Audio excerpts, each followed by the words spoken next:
హైదర్గూడ ప్రజల్ని భయపెడుతోన్న Gandhi Sarovar markings. BC గర్జన poster release చేసిన సజ్జల. హైదరాబాద్లో 2 విద్యార్థుల సూసైడ్. పెద్దపల్లి జిల్లాలో వెరైటీ పూజలు. మధ్యప్రదేశ్లో ఎమ్మెల్యే కుమారుడి అరాచకం. ఇలాంటి వార్తల్ని 30 సెకండ్స్ ఫటాఫట్ న్యూస్లో చూసేద్దాం.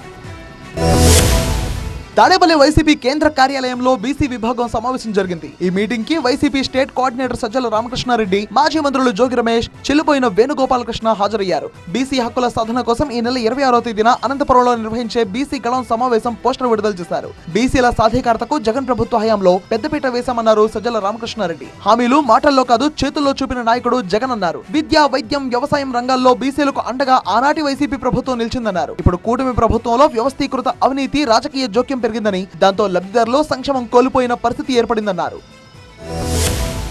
పెద్దపల్లి జిల్లా సుల్తానాబాద్ మండలం మంచరామి గ్రామంలో రాజకుల ఆరాధ్య దైవమైన మడేలయ్య స్వామి విగ్రహ పునఃప్రతిష్ఠ కార్యక్రమంలో హోమం, బలిహరణం నిర్వహించారు. అయితే కొబ్బరికాయలతో ఆ స్వామి వారికి బలి పెట్టడం ఆ ఊర్లో వింత ఆచారం. అనాదిగా వస్తున్న ఈ ఆచార సంప్రదాయాలను అక్కడి అర్చకులు, భక్తులు ఇంకా పాటిస్తున్నారు. మడేలయ్య స్వామి విగ్రహ పునఃప్రతిష్ఠ సందర్భంగా ఆ ఆచారం కనిపించింది. పురుషులను కూర్చోబెట్టి మహిళలను నిల్చోబెట్టి అర్చకుడు కొబ్బరికాయలను కొట్టి బలిచ్చాడు. సూర్యుడు చూడని నీటితో స్వామి వారికి బలిస్తే అంతా మంచి జరుగుతుందని ఇక్కడ భక్తుల నమ్మకం. అందుకే మహిళల చేతిలో ఉన్న కొబ్బరికాయలు, అలాగే పురుషుల తలపై పెట్టిన కొబ్బరికాయలను టకటకా బలిచ్చి ప్రత్యేక పూజలు నిర్వహించారు.